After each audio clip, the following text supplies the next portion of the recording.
They were told to close their eyes. That American soldiers would come for them in the night. That captivity meant unspeakable horrors, the kind whispered about, but never spoken aloud. But when 847 German women, nurses, and signals operators and clerks stepped off transport ships onto American soil in September 1945, the enemy broke them not with violence, but with something far more unexpected. They expected degradation. They got hot showers and clean beds. They braced for starvation. They smelled fresh baked bread. One woman, Greta Hartmann, a 23-year-old radio operator from Berlin, whispered to the girl beside her as they marched through the camp gates. Her voice shook. Her hands trembled. She had spent 3 weeks on a ship expecting the worst, rehearsing prayers, preparing for an end she could not imagine. But what waited beyond those gates was not an end at all. It was the beginning of something that would shatter everything she thought she knew about the enemy, about her country, and about herself. Before we continue with this incredible story, if you appreciate these deep dives into Untold WWII history, please hit that like button and subscribe. These stories deserve to be remembered, and your support helps us bring them to light.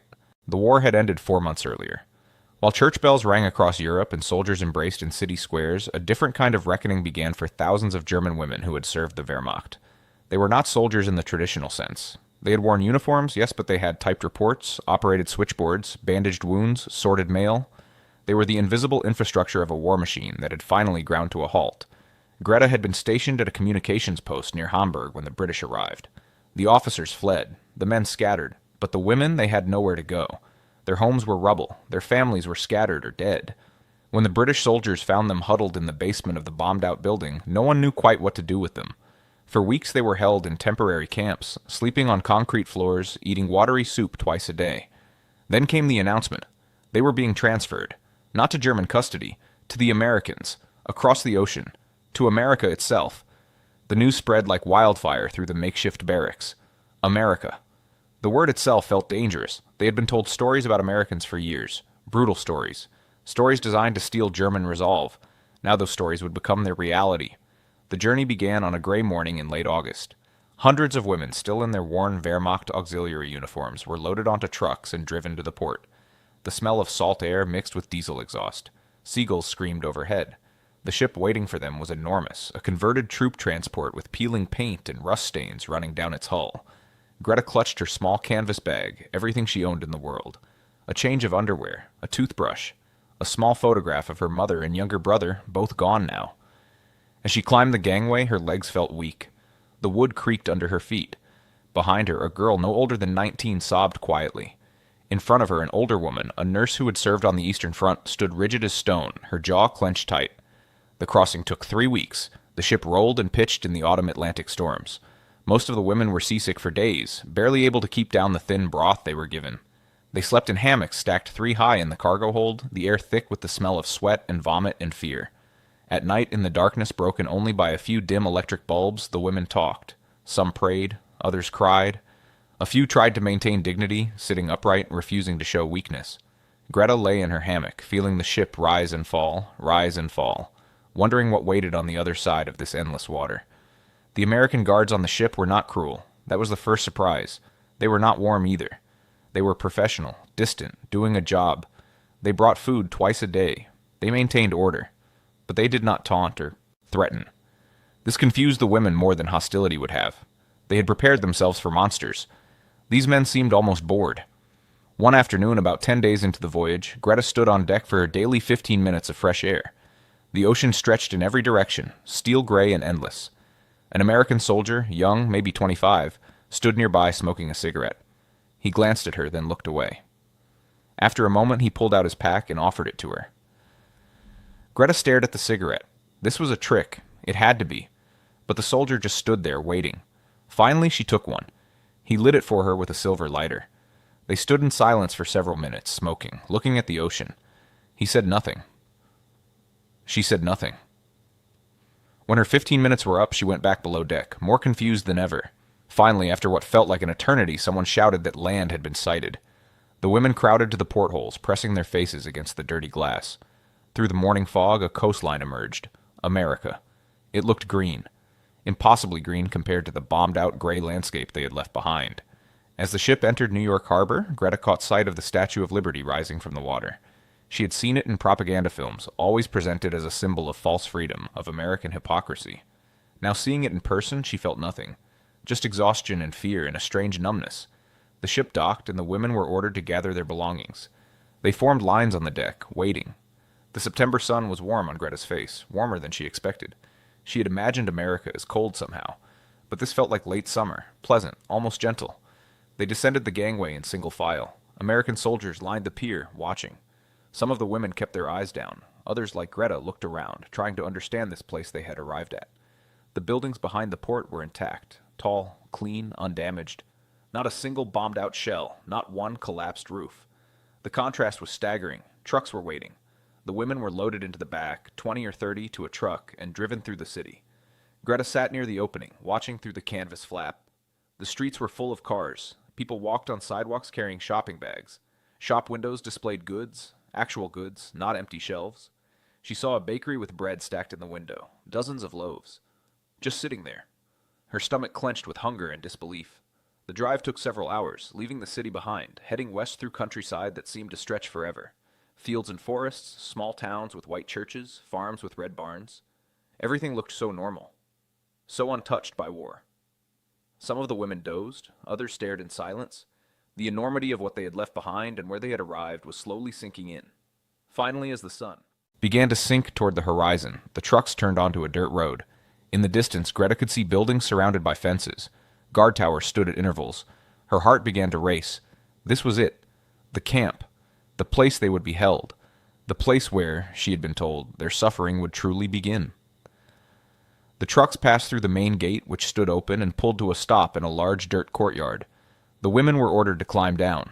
Greta's legs were stiff from the long ride. She stood with the others, blinking in the late afternoon sun, looking around at what would be her prison. The camp was larger than she had expected. Rows of wooden barracks stretched in neat lines. The buildings looked recently painted. The paths between them were swept clean. American soldiers walked around casually, some smoking, some talking in groups. It looked almost like a military base, not a prison camp. But the fences were real, the wire was real, and they were inside it. An American officer, a woman in uniform, stepped forward and addressed them in heavily accented but understandable German. They would be processed. They would be deloused. They would be assigned quarters. The tone was matter-of-fact, neither kind nor cruel, just procedural. The women were divided into groups of 20 and led toward a long, low building. This is where it happens, Greta thought.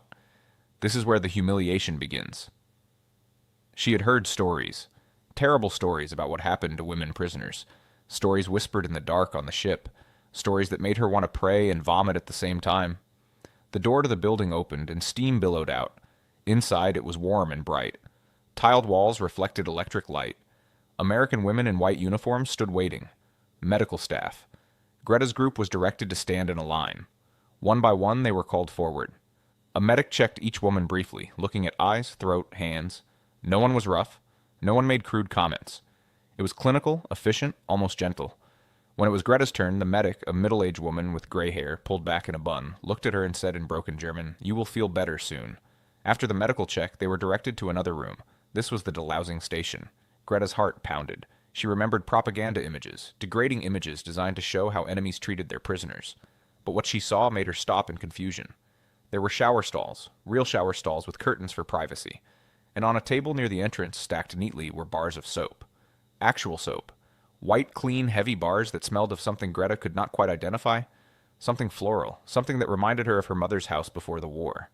Each woman was handed a bar of soap, a towel, and a clean cotton gown. They were told to shower, to wash thoroughly, and to put on the gown afterward. Their old clothes would be burned. For a moment, no one moved. This could still be a trick. But what kind of trick? And to what end? Finally, one woman, the older nurse from the ship, stepped forward and took a shower stall. The others followed. Greta found herself in a small tiled space, alone for the first time in weeks. She turned on the water and nearly gasped. It was hot. Actually hot. Not lukewarm, not cold. Hot water streaming from the shower head, creating clouds of steam. She stood under the water for a long moment, just feeling it on her skin. Then she picked up the soap. It lathered immediately, rich and thick. She washed her hair, her face, her body, scrubbing away weeks of grime and fear and confusion. The water at her feet ran gray, then clear.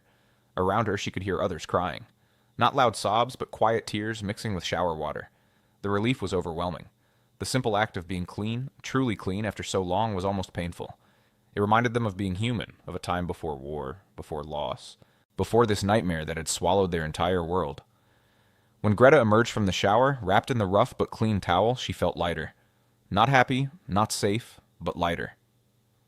She dried herself and put on the cotton gown. It was simple, plain, but clean. It smelled like laundry soap and sunshine. The women gathered again in the outer room, all in identical white gowns, hair wet and dripping. They looked at each other differently now. Cleaner. Smaller somehow, without their uniforms. More vulnerable. More themselves. From the processing building, they were marched across the compound to a large wooden structure, the mess hall. Even before they reached it, Greta could smell something that made her head swim. Food. Real food. Cooking food. The smell was so strong, so overwhelming, that several women stopped walking, just stood there breathing it in. Inside, long tables stretched the length of the room. At one end was a serving counter. American soldiers were already eating at some tables, but a large section was empty, waiting. The women were directed to form a line. Greta picked up a metal tray and moved down the line. Behind the counter, American cooks in white aprons ladled food onto her tray. Potatoes. Actual boiled potatoes, yellow and steaming. Green beans, carrots, and then incredibly a thick slice of meatloaf with dark gravy, a piece of white bread with a pat of butter, and a cup of coffee, real coffee, dark and hot. She stared at the tray. The amount of food was more than she had seen in months, more than she had eaten in a week. For the past year in Germany, meals had been watery soup, black bread that tasted like sawdust, sometimes a thin slice of turnip. This was abundance beyond imagination.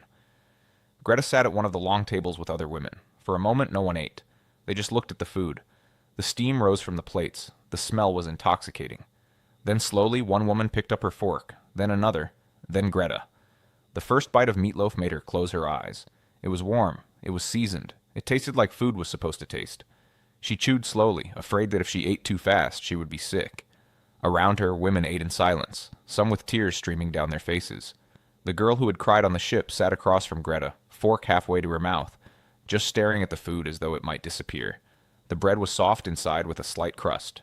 The butter melted into it. Greta had not tasted butter in 2 years. She bit into the bread and had to steady herself. It was too much. Too good. Too impossible. She thought of her younger brother, Fritz, who had starved to death in the last winter of the war. He had been 9 years old. They had buried him in the rubble of their apartment building because the cemeteries were full. Fritz had asked for bread before he died. Just bread. And there had been none. Now Greta sat in an enemy prison camp, eating butter on white bread, while her brother's bones lay in German ruins. The contradiction was unbearable.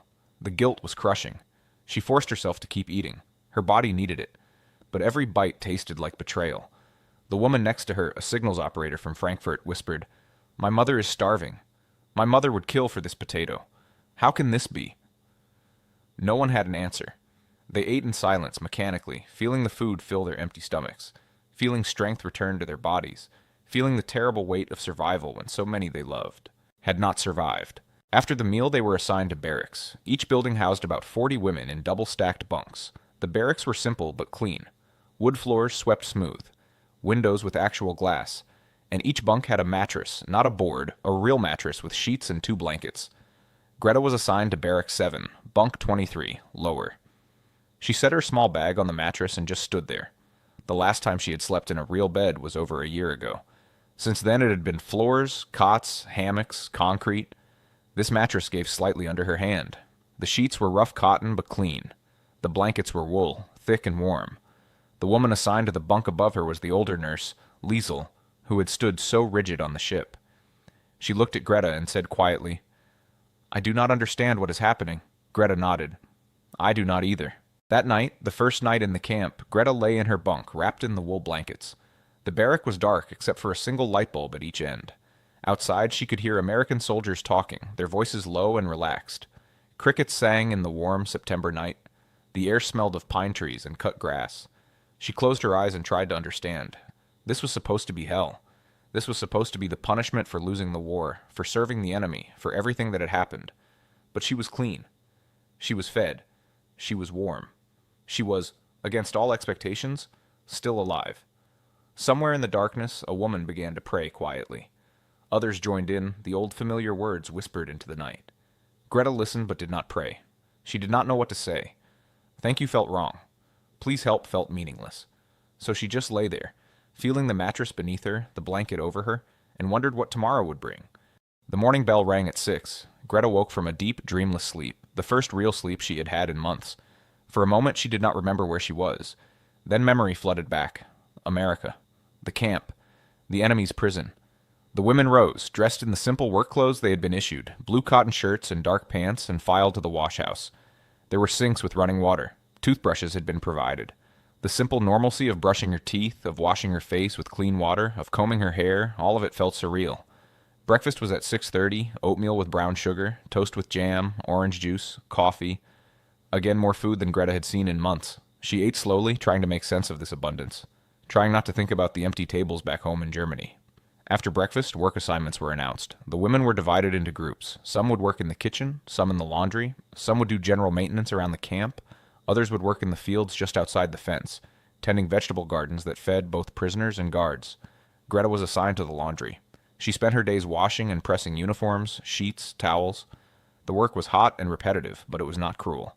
The American supervisor, a woman named Mrs. Patterson, spoke no German, but communicated through gestures and a few basic words. She was neither warm nor cold, just professional. The routine settled into a pattern within days. Wake, wash, eat, work, sleep. It was monotonous, but it was predictable. And in predictability there was a strange comfort. For years life had been chaos, uncertainty, fear of bombs and starvation and death. Here, for the first time in so long, tomorrow would be the same as today. What stunned the women most was that they were paid. Not much, just small wages in camp currency, but they could use it to buy things at the canteen. Chocolate bars, cigarettes, pencils, and paper. Small bars of soap that they could keep for themselves. The idea that prisoners would be paid for their work was incomprehensible. Greta bought a small notebook and a pencil. That evening, sitting on her bunk, she began to write. Not a letter, there was no one to send letters to, but a record. She needed to document this. Needed to remember. Someday, she thought, someone will ask what happened here, and I want to remember the truth. She wrote, September 28, 1945. I have been here 4 days. I am clean, I am fed, I am warm. I do not understand the enemy. They do not act like enemies. This frightens me more than cruelty would. Letters began to arrive from Germany in October. The mail was censored, read by American staff before being delivered, but it was delivered. Greta received her first letter 6 weeks after arrival. It was from a neighbor, an old woman who had known her mother. The words were carefully chosen, knowing that censors would read them, but the message was clear. Things were very bad. There was no food. The winter was coming and there was no fuel. People were living in cellars because the buildings above were destroyed. Children were dying. The old were dying. Everyone was dying. Greta read the letter sitting on her bunk after dinner. Around her, other women were reading their own letters, and the mood in the barrack was heavy, oppressive. One woman was crying silently. Another sat stone-faced, letter clutched in her hands. The contrast between here and there was becoming unbearable. That night Greta could not eat her dinner. She looked at the plate of food, chicken and rice and carrots, and felt sick. How could she eat when her people were starving? How could she accept this comfort when those she loved were suffering? But she ate anyway. Because her body demanded it. Because refusing food would not feed anyone in Germany. Because despite everything she wanted to live. And this realization, this selfish, desperate desire to survive, filled her with shame. The women began to gain weight. After months of starvation, the regular meals were transforming them physically. Faces filled out. Hair grew thick and shiny. Skin cleared. They looked healthier, stronger, more alive than they had in years. And this physical transformation was its own kind of torture. To grow fat while your family starved was a special kind of hell. The American guards noticed. Some commented on it, not cruelly, just observations. You look better. You are healthy now. The words, meant perhaps as compliments, landed like accusations. Yes, they were healthy.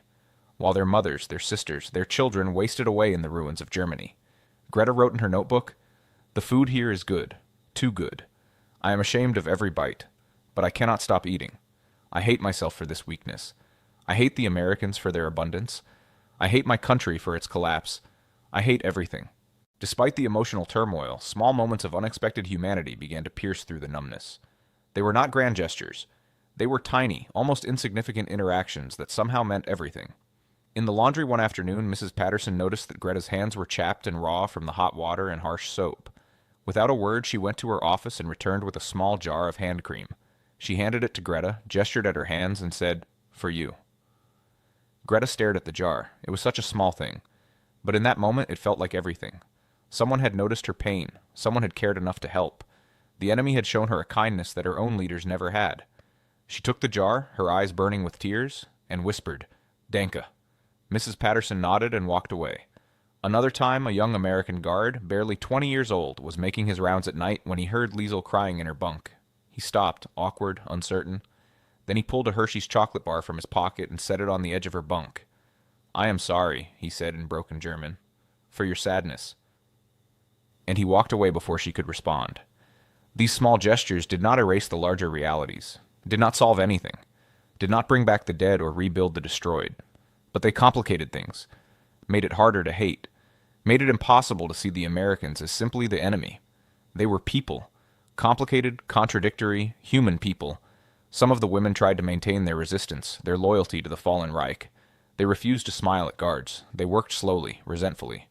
They whispered among themselves that all of this kindness was a lie, a trick, a trap.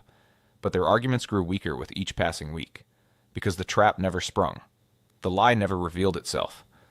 The kindness just continued. Greta found herself learning English words, simple words at first. "Thank you. Good morning. Water, please." The Americans seemed pleased when she tried. They spoke slowly, helped her with pronunciation. It felt like a betrayal of everything she had been taught, but it also felt necessary, like survival. By November, 3 months into captivity, Greta was caught in a war that had nothing to do with guns or nations. This war was inside her, between who she had been and who she was becoming. Every day the conflict grew sharper, more painful, more impossible to ignore. She had been raised to believe certain things, that Germany was superior, that the Führer was right, that enemies were subhuman, that suffering was noble and sacrifice was the highest virtue. These beliefs had shaped her entire young life. They had sent her to type reports for the Wehrmacht. They had convinced her that she was serving something larger, something important. But here, in this American prison camp, every one of those beliefs was being challenged, not with arguments, not with propaganda, but with reality. The Americans were not subhuman, they were just people, often kind people. The superiority she had been promised had left her starving in ruins while the enemy lived in abundance. The sacrifice had been for nothing. Greta wrote in her notebook, "I do not know who I am anymore. The girl who believed is dead. But what replaces her? If everything I was taught was lies, then what is true? And if I accept these new truths, what does that make me?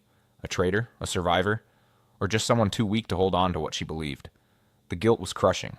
Guilt for eating while others starved. Guilt for feeling grateful for her clean bed and hot showers. Guilt for learning English. Guilt for not hating the Americans more. Guilt for surviving when so many had not. The weight of it made her feel like she was drowning. Some nights she lay awake, thinking about her brother Fritz. He had believed so deeply. Even as he starved, even in those final terrible days, he had believed that the Führer would save them. That victory would come. That their suffering meant something.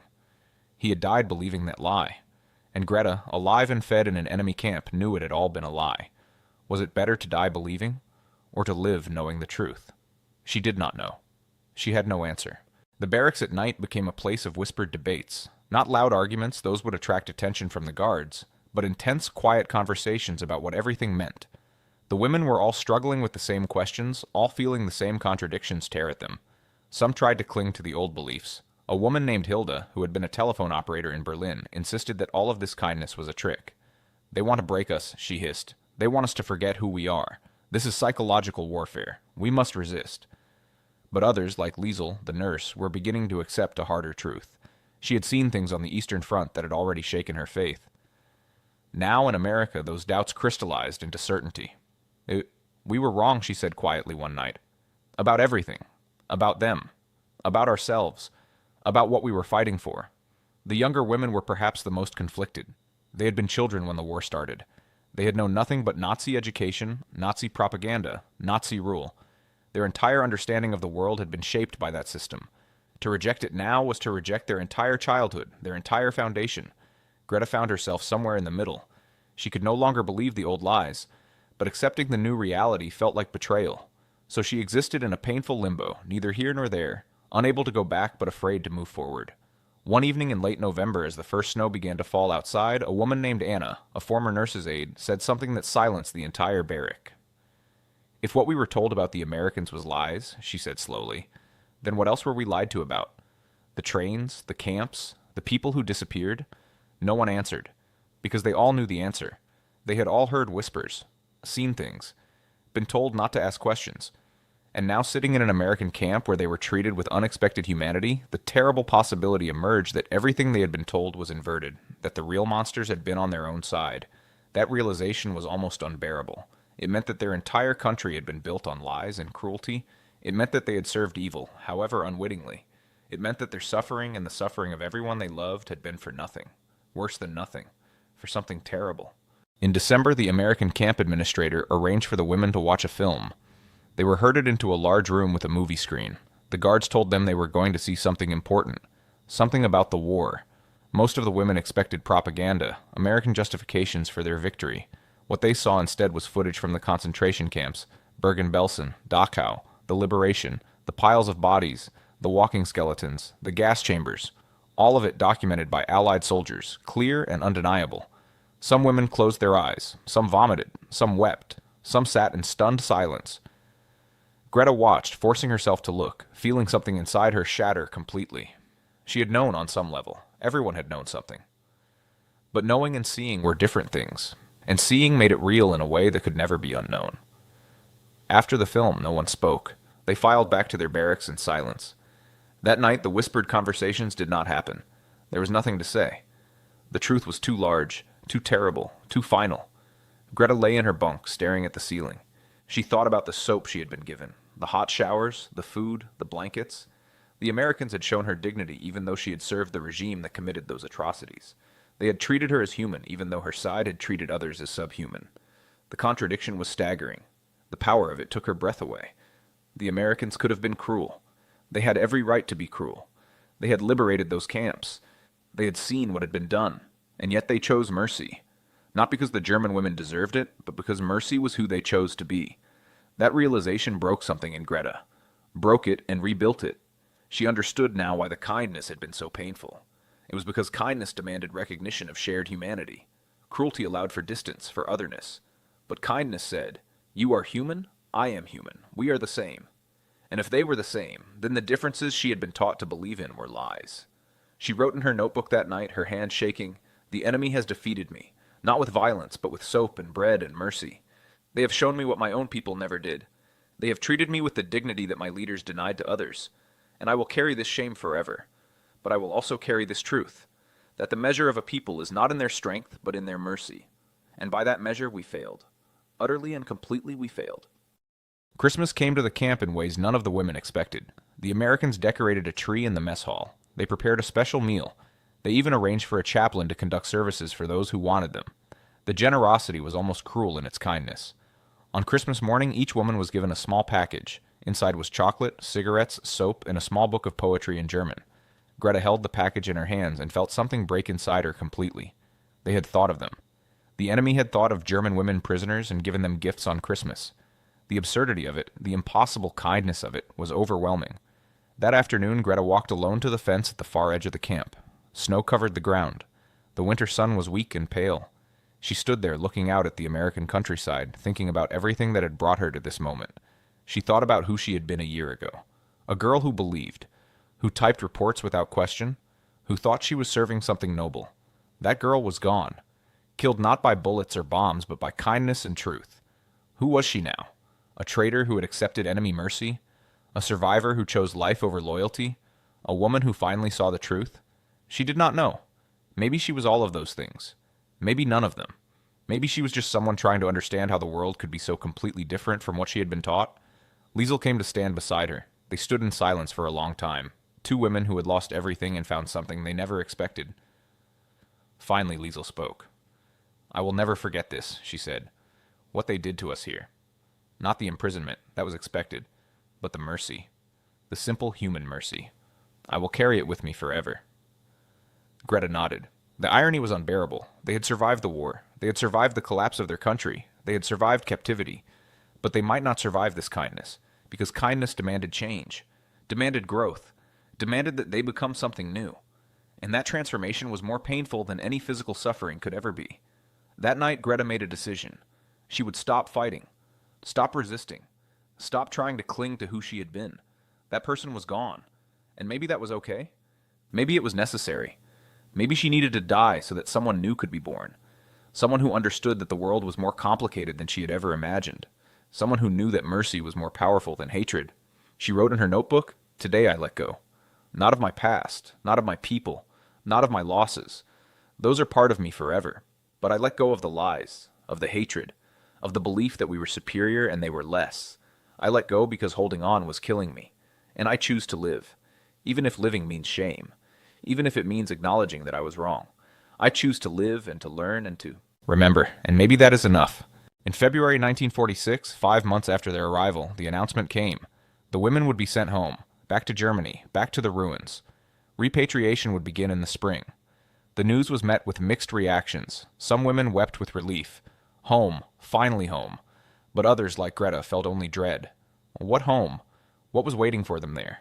And how could they return, healthy and fed, to people who were starving? How could they explain what had happened to them? That the enemy had shown them more mercy than their own leaders? Greta's fear was not of the journey, it was of what came after. How do you go back to a place that no longer exists? How do you explain to people who are suffering that you survived, not just survived, but lived better as a prisoner than they did as free people? The shame of it was overwhelming. The weeks before departure were strange. The women had adapted to life in the camp. It had become familiar, safe even. The routine was comforting. The food was reliable. The guards were, if not friends, at least familiar faces. Leaving all of that to return to chaos and destruction felt terrifying. Some women, Greta noticed, had changed completely. They spoke English now. They laughed with the guards. They had let go of their old identities and embraced this new reality. Others remained bitter, angry, convinced that all of this had been a trick designed to break them. They would return to Germany and try to forget this place ever existed. Greta was somewhere in between. She had changed, yes, but she had not forgotten. Could not forget. Would not forget. This experience had shaped her in ways she was still discovering. The question was whether she could carry it home with her, or whether it would crush her under its weight. They left the camp in late April. The same trucks that had brought them now carried them away. The women, wearing new clothes provided by the Americans, carrying small bags of possessions, looked healthier than they had in years. Their faces were full. Their hair was clean and shiny. They looked like they had been cared for. Because they had been. The journey back across the Atlantic was easier than the journey there had been. Spring storms were milder, the food was still good, but there was no relief this time. Only growing dread as the ship carried them closer to a homeland that existed now only in memory. They landed in Hamburg in May 1946. The city was destroyed beyond recognition. Where buildings had stood were piles of rubble. Entire neighborhoods had been erased. People moved like ghosts through the ruins, thin and gray and broken. Greta stood on the dock, looking at what remained of her country, and felt the full weight of what she carried. She was healthy. She was alive. She had been cared for while her people had suffered. The guilt was crushing. She made her way through the city, asking after people she had known. Most were dead. Some had fled east. A few remained, barely surviving in the cellars of destroyed buildings. Finally, she found the neighbor who had written to her, the old woman who had known her mother. The woman looked at Greta, at her healthy face and clean clothes, and something flickered in her eyes. Not quite judgment, not quite resentment, but something. "You were in America?" she asked. "Yes," Greta said. "I was a prisoner." The woman nodded slowly. "You look well," she said. And Greta heard everything that was not said. "You look well while we starved. You were fed while we died." Greta had no defense, no explanation that would make sense. So she just nodded and asked about finding work, finding a place to stay, trying to rebuild a life in this destroyed land. Years passed. Germany rebuilt slowly, painfully. Greta found work, married a man who had lost everything in the war, had children. She built a new life, but she never forgot the camp. Never forgot the kindness that had broken her more completely than cruelty ever could. She kept her notebook, hidden in a drawer, and sometimes late at night she would take it out and read what she had written. The words of a young woman trying to understand an impossible situation, trying to reconcile enemy and friend, cruelty and mercy, hatred and kindness. Her children grew up in a different Germany. They learned about the war in school, learned about the atrocities, learned shame that Greta knew all too well. But they also learned about democracy, about human rights, about treating others with dignity. And Greta wondered if maybe, just maybe, some small part of that came from people like her. People who had learned the hard way that mercy was stronger than hatred. When her daughter was 16, she asked Greta about the war. What was it like? What did you do? Greta had avoided these questions for years, but looking at her daughter's face, seeing the genuine curiosity, the desire to understand, she decided it was time. They sat at the kitchen table and Greta told her. About the radio post, about the surrender, about the ship crossing the Atlantic, about the fear. And then carefully she told her about the camp, about the soap, About the hot showers, about the food, about the small kindnesses that had undone her completely. Her daughter listened in silence. When Greta finished, the girl asked, "Were they good to you because they were good people, or because they were following rules?" Greta thought about this for a long time. Then she said, "I do not know. Maybe both. Maybe it does not matter. What matters is that they could have been cruel, and they chose not to be. They had every reason to hate us. And they chose mercy instead." "Why does that matter?" her daughter asked. "Because," Greta said slowly, "it means that even in the worst circumstances, people can choose kindness. It means that mercy is not weakness, it is strength. And it means that maybe, just maybe, we can learn to be better than we were."